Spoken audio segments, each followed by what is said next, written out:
I just want to thank Mr. Makoni for that wonderful overview on fundamentals. Basically, by show of hands, who uses technicals in their trading? Is that it? Like 3 people. Fantastic. All right, so maybe you guys will learn something today. So in my search to find a definition on what is a technical analyst or technical analysis, I came across this definition on the web. Basically what technical analysis means for me is just a visual representation of the fundamentals playing out in a market. So like basically like Musa said in his last 2 slides, pretty much sums up everything that I'm going to go through with you guys today. Both are very good tools in trading and they should be used as a collaborative. But let's run through the technicals first. So I usually try and keep it basic.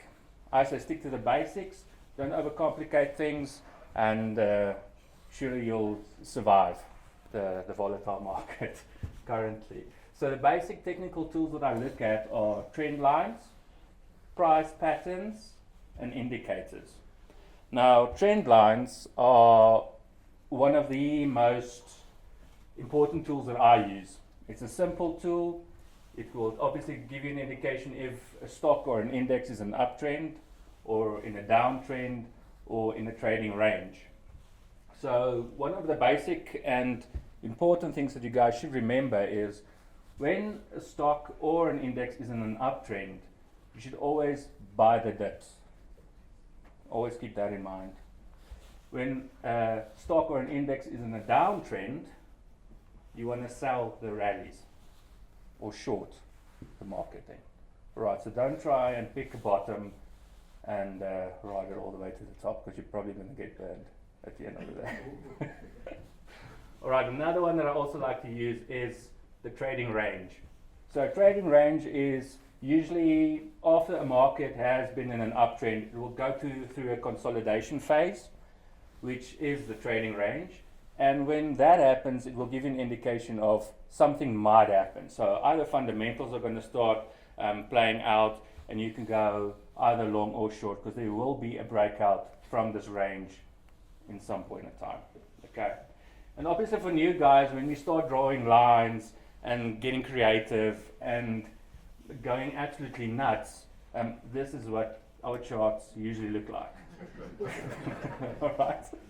So this basically resembles something like a Jackson Pollock painting instead of a market of some sort. So all I'm trying to say is, guys, keep it as simple as possible. So what I did here was obviously a simple indication on a trend line on the NASDAQ, and you guys can see the dotted red line was the original trend line, and every time it came back to test that original line.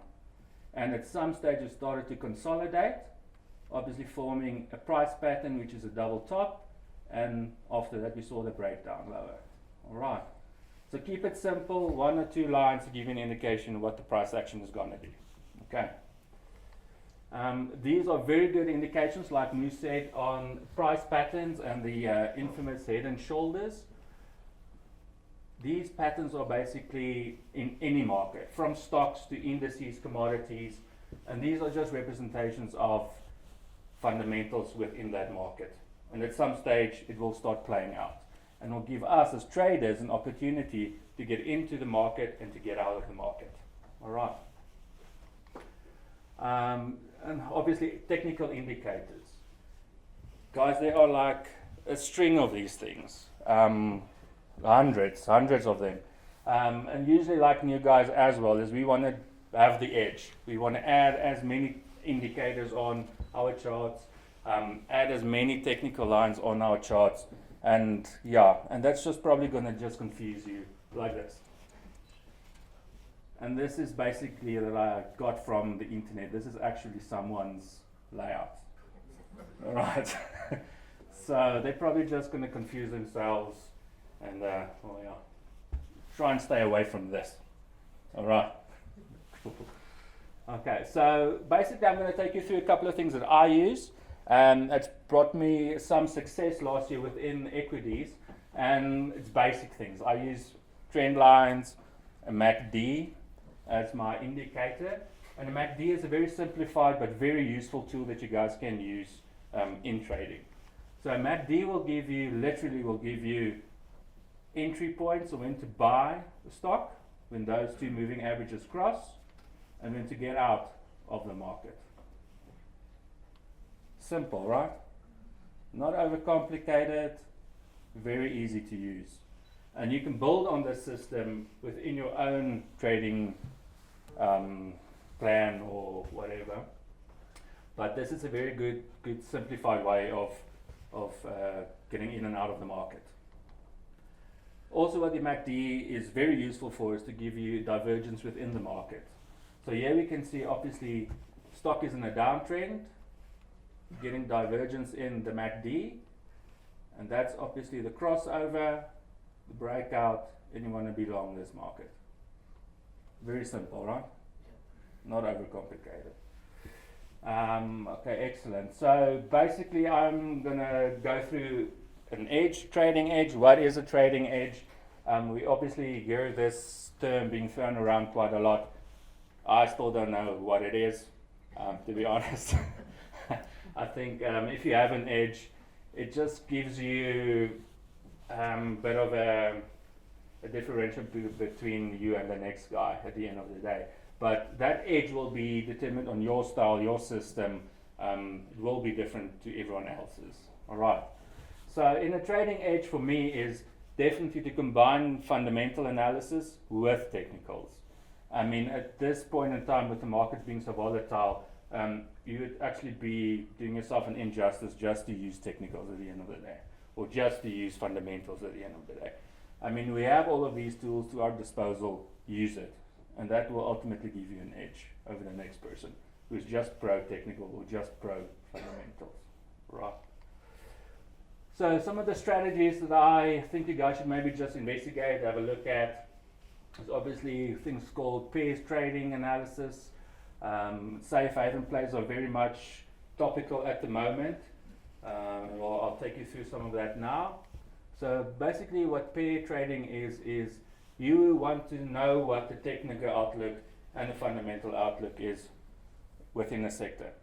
So you can pick two stocks, and within that sector you can decide, okay, listen, according to my fundamental analysis, and the technical will support either me going long Vodacom or short MTN in this stage, or vice versa. So this is a very more advanced way of looking at it, but I'm pretty sure the guys at Fundport and ourselves will take you through it in the break if you have any questions on this. All right. Okay, so the safe haven plays, basically it's very topical at the moment. So this is obviously a chart of gold. So we can see gold was in a downward trend, started to consolidate, and obviously this consolidation will give you an indication in the market that obviously something is about to happen. So this event that took place is obviously the sell-off that we saw in the global markets. So when a sell-off happens in the global markets, clients will run to safe havens. So traditional safe havens were commodities, but now it's a bit of a split between commodities like gold, cash, so guys are buying dollars. So that has changed, but it gives you as a trader a very good indication of what's going to happen and what to look out for going forward. All right, so I'll go to this one. So Sibanye was a stock that I was very bearish on throughout last year, and this was also very much to do with fundamentals.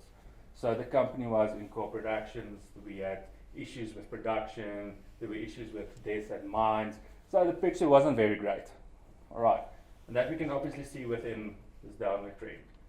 But eventually the stock started to consolidate, forming an inverse head and shoulders pattern. So this is obviously a trend reversal that's about to happen. So now you as a technical analyst, you're aware of something's going to happen, right? Whether it plays out or not, you don't know, because we can't see into the future, which is a pity. But at the end of the day, if we do the safe haven play like with the gold aspect, we know something is about to happen. And as soon as clients run to safety, you want to start looking at gold stocks, commodities, because obviously the sell-off will happen within the broader market, and you want to obviously capitalize on it in some other space. So what happened with Sibanye is it started to consolidate with this inverse head and shoulders. It started to consolidate there just above that 1010 support line or resistance area. And then when the sell-off started to happen, like that big candle that you guys saw in gold, that one was when everyone started to run to safety.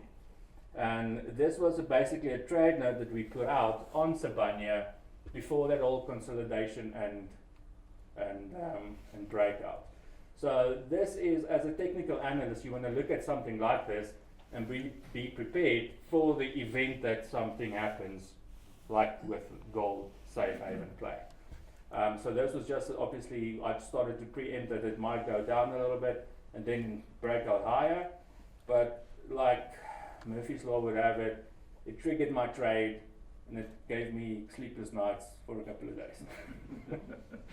And then eventually, hallelujah, it broke out and the whole play played out fantastically.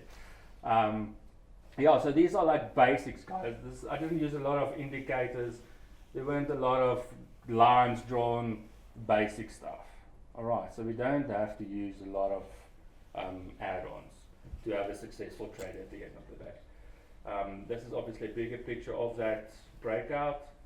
And yeah, this is the gold play, and that's all I have on technical analysis.